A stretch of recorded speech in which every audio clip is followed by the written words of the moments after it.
Hi everybody, tonight we're going to have class on how to do ritual, different ways that you would do ritual and how to prepare yourself. Since we can't get together with our groups and do ritual, it's a great idea to do rituals for yourself. And this is a great idea anyways, outside of being able to know how to do it. So I'm going to cover a couple easy steps that'll help you prepare and perform your own rituals. I'm going to do this in Wiccan tradition. Most of the rituals that are done at the Fort Bragg Open Circle are done in Wiccan tradition, but not limited to. And you shouldn't limit yourself. Should be able to take away and to add to whatever you're doing that fits your own personal style. So first thing we're going to do is step one. Why are you doing ritual? What is your reasoning for being there and what is important to you at the moment? Just a couple ideas: rites of passage, dealing with birth, dealing with coming of age, dealing with marriages, dealing with death in our families. All these things are important milestones that we go through, and being able to have rituals centered around those things is a great way to express and connect with your deity. Another is seasonal. Are we having a Sabbath? Is it one of the 8 holidays throughout the year? Is it a full moon or a new moon doing the Esbats? Choosing to do your holidays throughout the year to bring in that cycle, to bring in whatever is going on in the world and bringing it into yourself is a great way to travel throughout the wheel of the year. Reveille. What this means is you're choosing to celebrate something that's important to you, whether it be a connection with your deity. There are certain holidays that are throughout the year that are dedicated to your deities, or is this something that just you are choosing to celebrate with your deities for a certain reason? Another one is atonement. Not so much in the sense of you're atoning for something like you've done something wrong and you need to make it better. In paganism, we really kind of don't have that type of idea, but we have more a retrieval. Was something done to you, a life event, or a soul retrieval, or something that you're just reclaiming something back to yourself, giving yourself that dignity back. Using ritual to do these things is a great way to bring things in and connect with deities so that you have them involved in healings and certain things like that. Another one would be purification. Are you re-purifying yourself, doing something, house blessing, or purifying yourself for whatever reason that you feel that you just like a restart or reboot type of event? Another one is anointing. This deals with doing our dedications or rededications to our deities or to yourself in your practice. It doesn't necessarily have to be to a specific god or goddess. It could be just you deciding, this is the path I'm on, this is the path I choose, and this is how I want to worship on it. Now, there are other things that you can add in for reasonings why you're doing ritual, just really making sure that you're clear to why you're coming together and why you are putting this down. Gives you a better idea of how you should perform your ritual. So once you have an idea of what you're doing, the next thing you need to do is plan out your ritual. Before I do any ritual, I do an outline. I talk about how I'm going to begin it, what's going to be in the middle, and how I'm going to end it. And this goes hand in hand with why you're doing ritual. So should I hold my ritual inside or outside? Depending on what you're doing and why you're doing it, that matters. Say that you're doing a fertility blessing for your garden. That would be an outside thing in the middle of your garden. That would be a perfect place to do that. But say that you were doing a fertility rite with your mate. It's more of an inside thing or in a more private setting. So finding your location and why you're choosing that location is very important and based on why you're choosing to do your ritual. Another thing is a lot of people have sacred spaces set up in their households where they have their personal altars. Mine is usually in my bathtub because it's where I can get away and have quiet moments and do whatever rituals that I need to do. So, but not limited to that. Never just think that you have to sit in front of your altar and that's all you have to do. Branch out. find different places. If you decide to go on a hike in the middle of the woods or at the beach or any place that is very, very sacred, that has lots of energy for you, that's a great place to do your ritual. Another thing is, when should I perform my ritual? Depending on what you're doing, again, goes hand in hand with when. If you're doing a full moon ritual, you're going to want to do it in the 3 days of the full moon. If you're doing new moon, same thing. If you are doing a ritual to a specific deity that mostly is a night deity, doing it at night is a better time. If you are doing it to a sun god or a sun goddess, in the middle of the day would be a perfect time to do that. If it is a certain holiday, you want to do it around that certain holiday. Now, it doesn't always have to be exactly on that holiday, but just having that energy that surrounds that holiday in the time period that you're doing it helps with that energy. Lots of people choose certain times of the week to do energy. There are certain deities that are attributed to certain weeks or days of the week. So finding one, say that your day is Thursday, which is today, and you want to do something for Thor, this would be a perfect day for it. It's named after him. Why not? So all these things are important, and certain times of the day have certain different energies that go with them. Morning is kind of attributed to new beginnings and new starts and those type of things. Midday is high energy with the high sun in the sky and anything that deals with a lot of fire energy. In the evening, this is more the waning time. This is more the time where you sit and you do more introspective things, or you can do more quieter things, or you're starting to get into the darker underworld type of magics. And then of course midnight is really great when you're doing a lot for night deities or the dark gods or goddesses. It's a little bit more their time that you feel their energy a little bit stronger. I do know certain people that they look at their witch's calendar, and if it says moon and void at that time, that they don't do magic at that time because the energy is lower. Is completely up to you. You decide what works for you. I find, depending on what I'm doing, fits with the time period and also the time of year.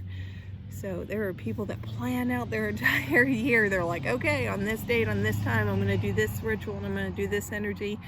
I'm not that organized. If you are, kudos to you. That's awesome. But just remember, just find what works.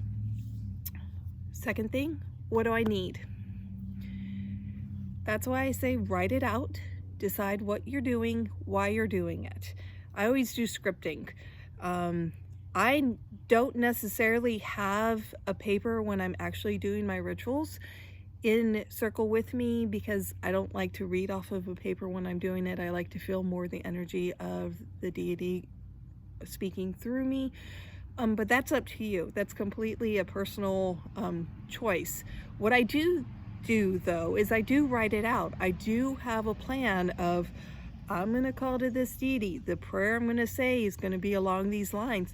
I will write out the prayer and not necessarily memorize it, but kind of familiarize myself with it is more what I'm doing. For any meditation that I'm doing in the ritual as well, it's there. I have an idea. I have it written out, what I want to accomplish. Making sure that your energy flows and that you're not having to sit there and say, okay, my gosh, what do I do next?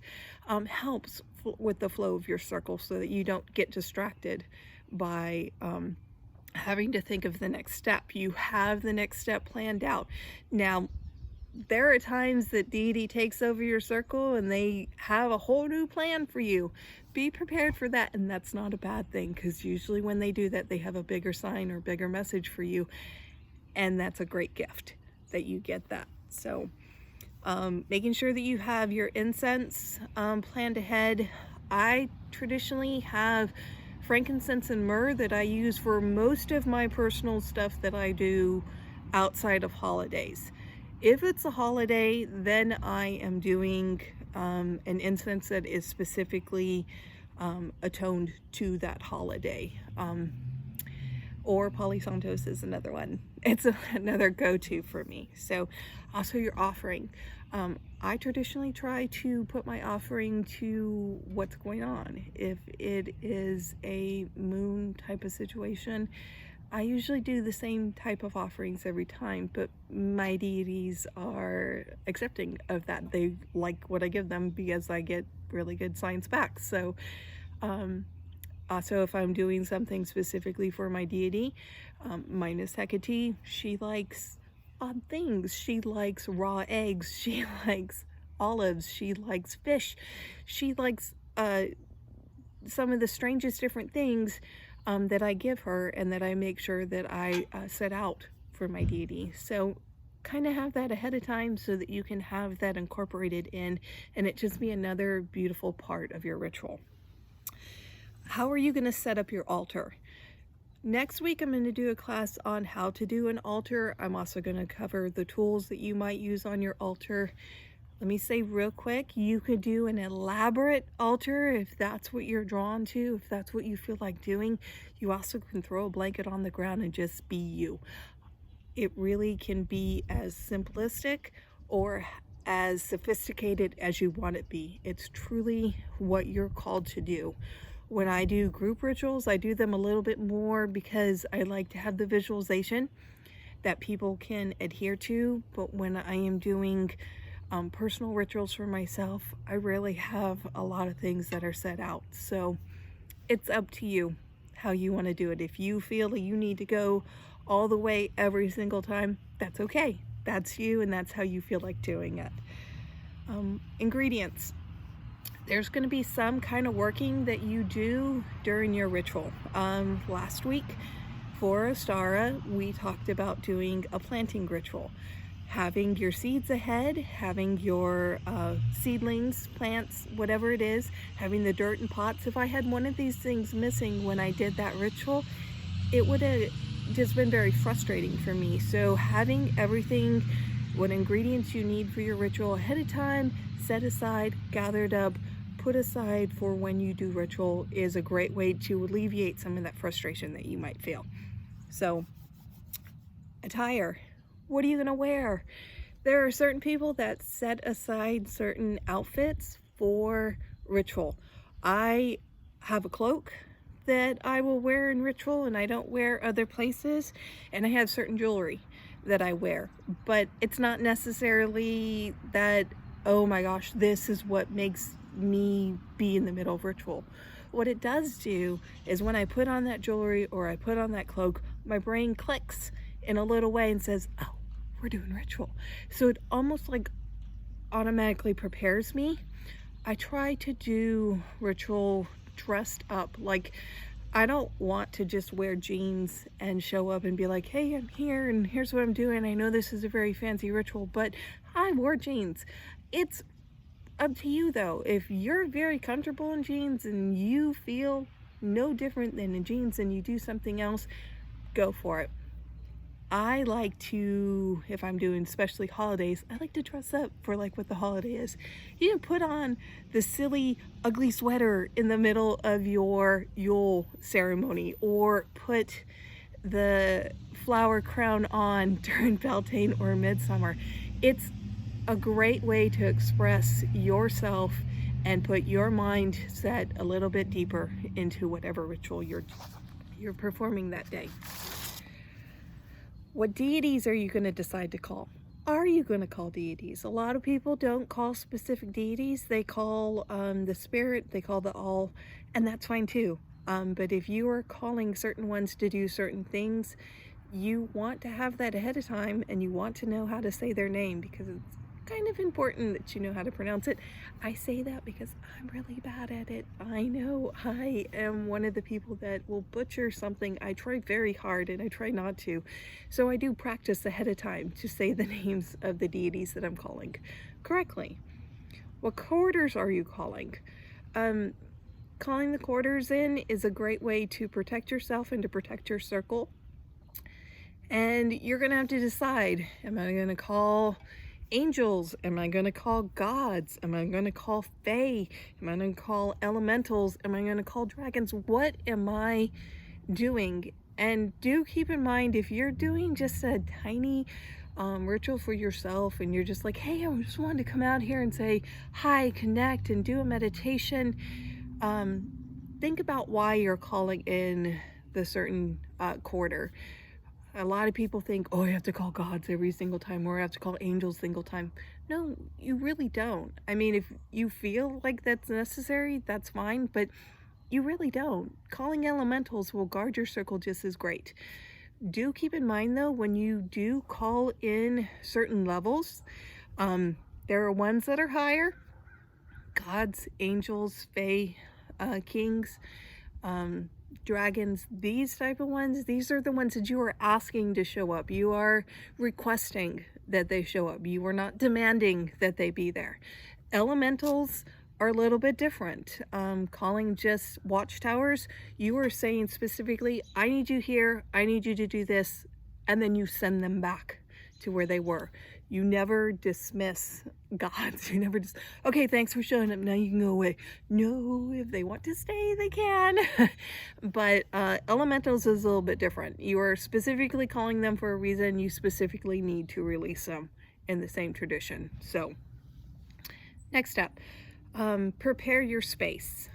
A lot of people don't really do this, and it's not the best way to do ritual. You actually physically want to clean the space. If you are inside, you want to cleanse it, you physically pick up whatever is in the way. That goes for outside too. If you are doing ritual outside and there are sticks and debris and that type of stuff, get it out of the way. One, you don't want to trip on it. You don't want it to clutter whatever energy that you are doing.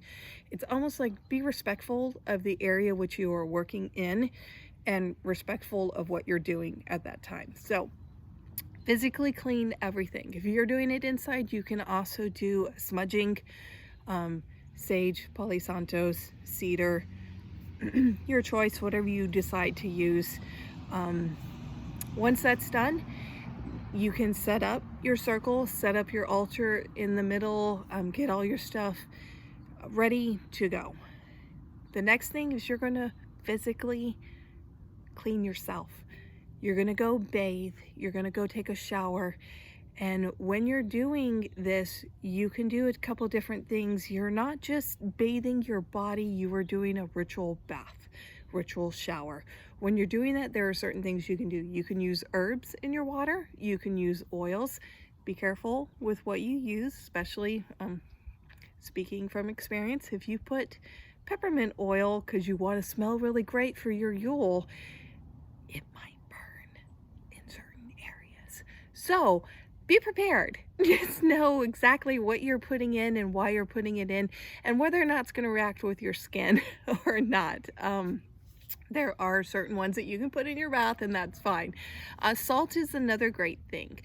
I traditionally pull in the 4 elements. I do the earth, air, fire, water. I do salt for earth. I do water. I do a candle, and I also do some kind of herb or oil for bringing that in as well. And then I sit there with an incense for air, and I meditate and I think about what I'm going to do. Think about why I'm doing it. I kind of play my ritual out in my brain. I calm myself. I get myself mentally ready to step into my circle. Once you're done with that, you get out of the bath, you dry yourself off, you dress in your attire, you go out to do your circle. You have yourself, your altar set up, you have everything doing. Now you cast your circle. There are different ways that you can do this. Traditionally, Wiccans walk in a certain direction, only in that direction when they are casting a circle, and that is Deosil. And when they are releasing their circle, they walk in Widdershins. Deosil is clockwise, Widdershins is counterclockwise. That's not a hard rule. If you are doing banishing or you are doing something that you're trying to release from your life or trying to release from something, doing Widdershins is a great way. But you kind of think of it as a top. You're going to wind up that energy and move it in the energy that you want. So you wind up everything, you do your magical workings, and then you unwind. And when you unwind, you're releasing back whatever you've done. So you're creating your sacred space. Does that mean that I walk in a circle every time that I do circle? No, especially full moons when I'm doing it by myself or I'm doing just a ritual for myself. I kind of just sit there and I set my sacred space. I don't have to walk around and make a big circle. That's 9 feet away from the center, blah, blah, blah. It's kind of one of those things with the group thing. I do it a little bit more, but for personal, it's more just setting that bubble around me. And do remember that your circle is not a linear type of thing. It is above you, it is below you, it is all around you. It covers and encompasses all of you. So once that's done, you open up your ritual. You actually say, I cast the circle, or I set this ritual, I make this sacred space, blah, blah, blah, for whatever reason. I traditionally, if I'm doing a holiday, we gather here today on Yule so that we can celebrate the shorter night and the longest day and the coming birth of the child. So it really depends on what you're doing and how you're going to open for yourself, but that kind of is like the statement of, this is what we're doing tonight, this is what we're doing today, setting the mood type of thing. Once you've done that, once you've opened your circle and set that energy bubble, now you're going to call quarters, because whatever working you're doing inside that circle, you want to have it guarded. You want to have the freedom to do whatever you need to do. And the quarters are going to come in and they're going to protect you and yours inside that circle. Traditionally, if you're doing Wicca, east is air, south is fire, west is water, and earth is north. So calling those now, I know Celtic, it's different, and other ones are different too. That's fine. Whatever your tradition is and what you're going to call them for. And like I said, you've already have your quarters, how you're going to say them picked out, so go ahead and call them accordingly at that time. Once that's done and you feel that energy settle, because it really does, you feel it like change, the atmosphere changes for you, you're going to call your deity in. And traditionally, how you do that is you call goddess first, and then you call God in. So it just like left hand to right hand, but that's again completely up to you. And you might just be calling in a goddess, or you might be just calling in a god. That's perfectly fine too. And then the all as well, or spirit. So like I said, you don't even have to have a deity name. You could just call spirit at that time. That's the important part. Just making sure that you invite them in, and you're invoking them to yourself. You are calling them down to be part of your ritual, to bind with you, to pull that energy and give whatever necessary energy is needed for that ritual. At that time, you could also call little people in. I traditionally try not to leave them out because they are a big part of my magical workings, and they remember if I don't call them in. So just those above, those below, welcome into our circle. So specifically with these, if you're doing, you can do hand movements, which are always great. Hand movements kind of really do add to what you're doing. With the quarters, what I try to do, and you'll see me doing certain hand movements if you've been in ritual with me, for air, I do open fingers, and I put them above my head so the air flows through your hands, just kind of envisioning that air flowing all around you, being able to flow through your fingers, not being trapped at all, type of energy. South fire, it's balled up fist and it's above my head, and it's just that energy, that just connective, just boom, all there, stuck inside my fist, balling up and burning more and more and more type of energy. Water, obviously it's the cupped hands together you're bringing forth, and this is above my head too. Just, you know, the water's pouring over my hands. For earth, it's hands a little bit more down. You can even do it up here, but it's that connection of your hands to the earth, that groundedness type of thing.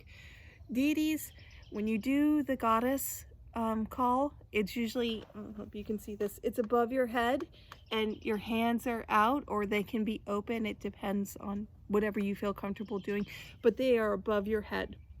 And you are just like calling goddess, hail to the goddess, come and join me in my circle. God energy is the one hand over the other. I do the right over the left, and traditionally I usually close my fists, but that's up to you. If you want your hands open, that's fine too. Traditionally I put my right foot out in front of my left, but I have a lot of Egyptian background, so I think that's why I do that. But this is calling the God. Little people, those above, those below, calling those in. Spirit, I just kind of put my hands out in front of me, hail to spirit, that type of hand movement.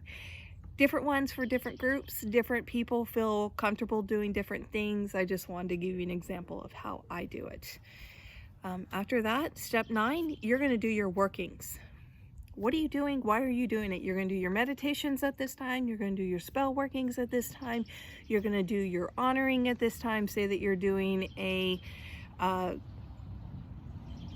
birthing, awakening. A child was just born. You're going to call on the ancestors to join you with say it's a female child. You're going to call the females forward, so they lay hands and they give words of wisdom and whisper that fairy godmother magic in the ear of the baby. What are you doing physically at this time for your ritual? What is everything built around? And this changes depending on what the ritual is. Everything before that kind of can go the same way, but your purpose for being there changes on what you're doing in your circle. So different couple ideas that you can do. The next is give an offering. You've asked deity to be there. You've asked elements to be there. You've just called them and said, hey, this is what I'm doing. Make sure that you honor them. Usually a cakes and ale type of thing, and no, it doesn't always have to be an alcoholic drink. You can do non-alcoholic. You could say, you know, I'm a big fan of Pepsi. I'm giving my deities Pepsi. They might really love that. It's really up to you. But make sure that you are always giving your deity a piece of whatever you're having, and you can share that with them. You can, here's for the deity, I have an offering bowl that I traditionally use for my gods and goddesses, and when I'm done with ritual, I actually physically go and I give it to the earth, type of thing. So thank your deities for being there. Like I said, you thank them for joining you, you thank them for coming, and then you say thank you, and then you release them. It's usually hail and farewell is what you say at that time. Thank your quarters for showing up.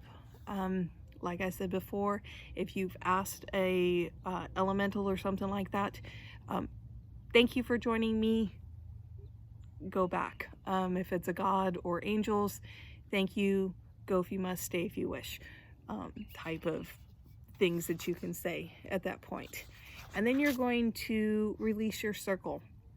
All that energy that you've created now needs to be released back into the atmosphere, back into the world. So walking widdershins, unwinding what you have done to release that energy back into the world. Like I said, everything that you've done, you do the opposite. So if you did God, goddess, or all God, goddess, earth, water, fire, air, you're going to do the opposite of how you did it to release it. And then step number 14, a lot of people forget this step. This is one of the most important steps, because when we come out of circle, we all feel amazing and we're like, oh, we want to hold on to that energy. No, you can't do that. That will make you sick. That will make you tired. That will make you hyper. You have to ground yourself. A couple ways that you can ground yourself. 1, eat have some food. You're going to take that energy that your body has up, and now you're going to put that energy into something else, and that'll be digesting your food. That's why a lot of times after circle, we have potluck. We have an eating moment together. So eat something, grab yourself some food, or go outside, put your hands on the ground, and actually let that energy release back into the world. Hug a tree. Hug a tree is a great way to release energy, and the trees really like it. So it's really up to you how you release it, but do make sure that you do ground out your energy. And then when all that's done and you've given your offering of whatever it was to the ground, I always put it on the ground, record your experience. Step number 15. If you have a book of shadows, write it down. Write what happened, write how you did it, write what an outcome was. Did you get a certain message in your meditation? Did something odd or weird happen in the middle of your ritual? Like, did a certain animal show up? Did you hear a certain thing? Was a message come across? You'll get all different kinds of things, and writing it down soon after it happens is a great way to go back and go, wow, what happened, what worked, what didn't work, and then you can figure out for yourself. So write in your book of shadows. I have lots of books of shadows, and I'm actually reading out of one of them right now. It's just a notebook. Doesn't have to be fancy.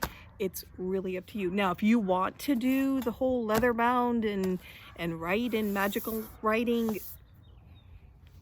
I'm not that organized. So again, it's completely up to you, but just make sure you do write down your experience.